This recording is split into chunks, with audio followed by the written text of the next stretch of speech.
I'm John Smith.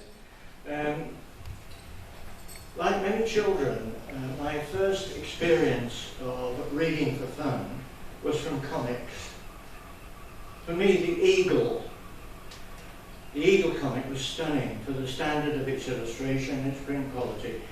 The lead story every Friday was drawn by the top illustrator of the 50s and 60s, Frank Hampson. That story was the adventures of Dan Dare and his fight against his arch nemesis, the evil Nikon. So science fiction was top of my early influences. Frank Hampson's visionary image making was an important waypoint in my life's journey into art education. Then came the novels of John Wyndham, who explored how people cope when faced with catastrophic or apocalyptic scenarios. And you may know The Day of the Triffids. They made that into a film, The Midwich Cuckoo. I think that was a film too. The Kraken Wakes and the Chrysalids. I've still got those books. But the thing that got me watching from behind the sofa in 1953 was the BBC TV production of the Quatermass experiment. You'll remember that. I was still hiding behind the sofa in 1955 and 1958. God, that's a long time ago, isn't it? When Quatermass 2 and the Quatermass and the Pit aired.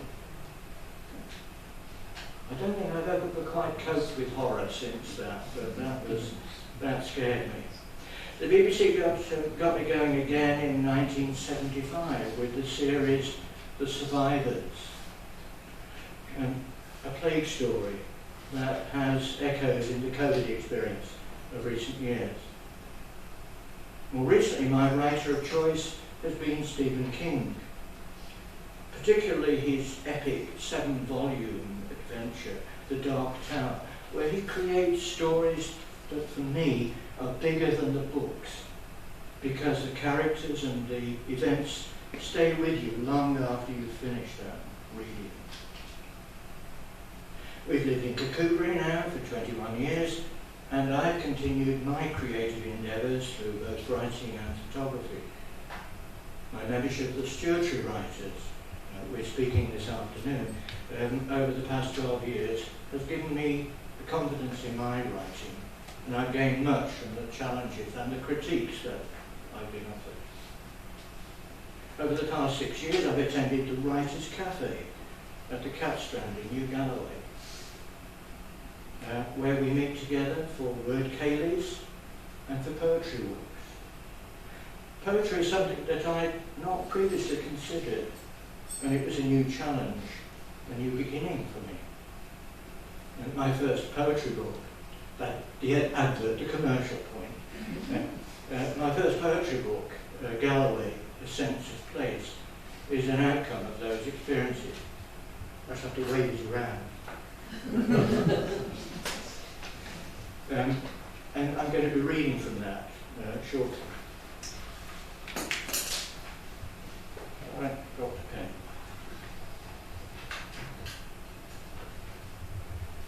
So, the poetry walks.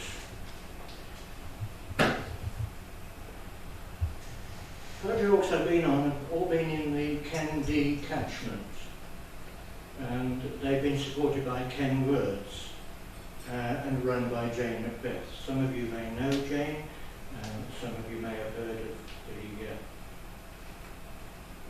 Ken Words organisation. So here is Poetry Walks and Appreciation. The act of going out walking with the intention of capturing that experience in words is much more than simply matching the words to those experiences. Walking is a journey, like writing is a journey. Moving along, aware of the physical act, the expenditure of energy, walking along the surface of the planet under a vast sky and through an unending space. That can be a spiritual experience. Then there's our internal world.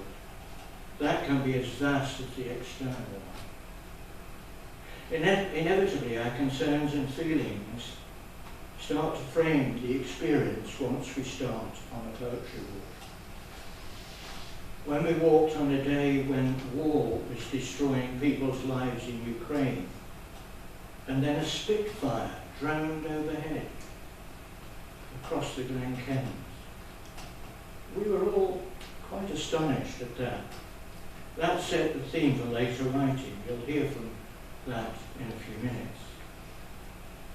When we walked to the abandoned settlement of Polmaddy, the sense of loss there was palpable, and we drew upon our experiences of loss, isolation and loneliness. When we walked the Watson Bird Trail at Dalrye, there were teapots on gateposts. And then every 25 yards, black moths appeared. I guess not. You start to question the reality around you.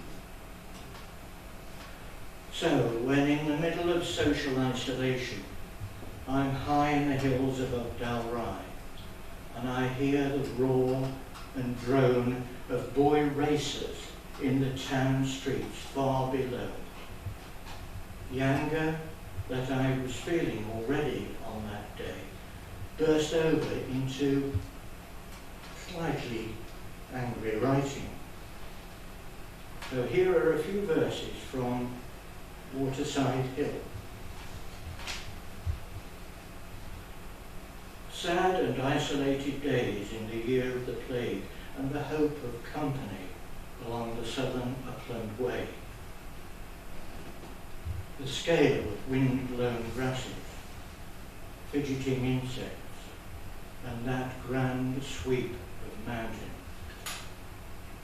But never quite quiet, even here, high above the streets where boy racers, insecure in their masculinity, ejaculate their exhausts into the narrow winding of the town prematurely. The moss on the tree at the waypoint, intimate and soft, warm in the sun like pubic hair. And there's moisture in the clefts of the bark. In the folds of the hill, a sensuous wet bogginess. Yet, standing in our small circle, 8 dark verticals against the incandescent blue, in a verdant horizontal biosphere, separated by a void of denial in our social isolation. There are no hopes here, as insects blithely copulate above our heads, and constrained words echo our insecurities. Yes, I was a bit peed off. But to be true to our human condition, we need to be more than a camera and a carefully composed picture, more even than a reflection. I need to be fully engaged, me and who I am, in this particular time and place, part of the continuum of life, with all its memories, loves and fears. That's what going on a poor poetry walk brought for me. It's an essential part of the revelation of life's journey, revealed in the here and now. And those memorable poetry walks have changed my perception of writing. They really have. Poetry walks, organised by one extraordinary person, Jane Macbeth. Madness and strangeness at every turn. We trawl the internet, the news sites. If that strangeness is on our doorstep, well, there's always the Galway News website, Thursday, 10:23. Heading, Broughton House Theft. Police have been asked to investigate the theft of a valuable painting from Broughton House in Kirkcudbright, which occurred on Tuesday. After a week, when strange lights appeared over the town and the body of a man was discovered at nearby Cunston Hall, which led to the army and special forces arriving to seal off the building. There comes a report of an unusual occurrence at Broughton House in the High Street that has mystified the National Trust for Scotland and has resulted in the staff refusing to return to work. On Tuesday, the police were called to the house after the staff there reported that a painting by Charles Oppenheimer, A View of Kirkcudbright Harbour, had apparently disappeared at some time during the afternoon. The painting, a late work by Oppenheimer, has hung on the upstairs gallery for about 15 years and was much admired by visitors to the house. It was discovered to be missing by a member of staff when she was investigating strange noises that the staff had heard repeatedly throughout the morning.